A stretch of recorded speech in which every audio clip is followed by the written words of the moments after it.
ভারত হলো মানুষের আস্থার কেন্দ্র, কারণ এখানে রয়েছে অজস্র মন্দির। প্রত্যেকটি মন্দিরের আলাদা বিশেষত্ব রয়েছে, এর মধ্যেও লুকিয়ে রয়েছে অনেক রহস্যও।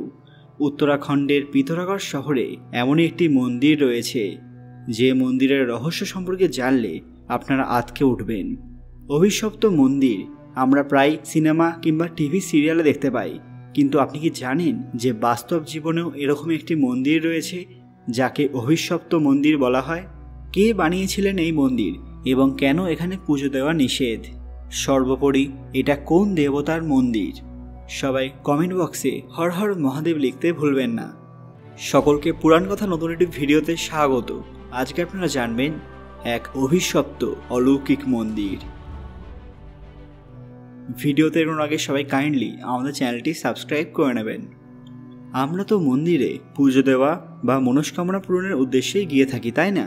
কিন্তু উত্তরাখণ্ডে একটি আশ্চর্য মন্দির রয়েছে, যেখানে পুজো দিলে বা পুজো করলে মানুষের ক্ষতি হয়। দ্বাদশ শতাব্দীতে এই মন্দির নির্মিত হয়েছিল। উত্তরাখণ্ডের এই মন্দিরে পুজো দেওয়া নিষিদ্ধ। হ্যাঁ বন্ধুরা, আপনারা সঠিক শুনেছেন, এটি ভারতের এমন একটি মন্দির যেখানে ভক্তরা তো অবশ্যই যান, কিন্তু ভেতরে ঢুকে ভগবানকে পুজো দিতে বা পুজো করতে পারেন না।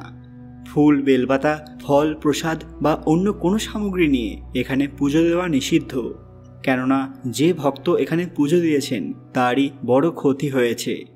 এই কারণে এই মন্দিরকে অভিশপ্ত বা শাপভ্রষ্ট বলে মনে করা হয়। দেবভূমি উত্তরাখণ্ডের পিথোরাগড় থেকে 6 কিলোমিটার দূরে একটি গ্রাম আছে, যে গ্রামের নাম বলতি। এই গ্রামে এই মন্দিরটি রয়েছে, যার নাম এক হাতিয়া দেওয়াল মন্দির। এই মন্দিরে শিবলিঙ্গ আছে, কিন্তু পুজো করা হয় না। যদি কেউ পুজো করেও থাকেন তাহলে তাকে অনেক রকম সমস্যার সম্মুখীন হতে হয়। এটাই এই মন্দিরের সবচেয়ে বড় রহস্য। শোনা যায় দ্বাদশ শতাব্দীতে এই মন্দিরটি নির্মিত হয়েছিল। এর কাহিনীও খুবই মর্মান্তিক। এক রাতেই একটি বড় পাথর কেটে এই মন্দির নির্মিত হয়েছিল। একজন শিল্পী একটা মাত্র হাতের সাহায্যে এই পুরো মন্দির নির্মাণ করেছিলেন। এই মন্দিরকে নিয়ে অনেক কাহিনী প্রচলিত রয়েছে। বলা হয়ে থাকে এই গ্রামে একজন শিল্পী থাকতেন, যিনি পাথর কেটে মূর্তি তৈরি করতে পারতেন। এক দুর্ঘটনায় তার একটা হাত নষ্ট হয়ে যায়, যে কারণে তিনি আর মূর্তি তৈরি করতে পারতেন না। এ কারণে গ্রামে সবাই তাকে নিয়ে উপহাস করত। গ্রামবাসীদের অপমানের হাত থেকে বাঁচার জন্য তিনি অন্য গ্রামে গিয়ে বসবাস করবেন, এমনটাই ঠিক করেছিলেন। একদিন রাত্রিবেলা তিনি গ্রাম ছেড়ে চলে যাবেন বলে ঠিক করলেন, এবং নিজের কারিগরির শেষ নমুনাটুকু রেখে যাওয়ার জন্য তিনি এক হাতের সাহায্যে একটি বিশেষ জায়গাতে এক মন্দির নির্মাণ করেছিলেন, তাও একটি মাত্র পাথর কেটে। সবচেয়ে বড় কথা, সেই সময় আজকের মতো উন্নত যন্ত্রপাতি ছিল না। তাহলে তিনি কিভাবে এত সুন্দর একটি মন্দির নির্মাণ করেছিলেন, তাও এত কম সময়ে? আবারও বলে দিই, তার কিন্তু একটি মাত্র হাত ছিল। মন্দিরের শিবলিঙ্গ খুবই অস্বাভাবিক ধরনের। এর আকৃতি এবং প্রকৃতি উল্টো থাকার ফলে সেখানে পূজা অর্চনার ফল উল্টো হতে শুরু করেছিল। সেই স্থপতি নিজের জিনিসপত্র গুছিয়ে নিয়ে গ্রামের দক্ষিণ দিক দিয়ে অন্য গ্রামের দিকে প্রস্থান করেছিলেন। অনেক দূর এগিয়ে গিয়ে তিনি এমন এক জায়গায় পৌঁছলেন, যে জায়গাটি গ্রামের লোক শৌচ কর্মের জন্য ব্যবহার করত। সেই সময় তার চোখে পড়ল একটি বৃহৎ প্রস্তরখণ্ড। সেদিন রাতে ঠিক কী ঘটেছিল? তিনি সেই পাথরটি কেটে এক রাতের মধ্যে একটি মন্দির বানিয়ে ফেললেন। সকালবেলা যখন গ্রামের লোক সেখানে এসে দেখল নতুন একটি মন্দির, তখন তারা খুবই আশ্চর্য হয়ে গিয়েছিল।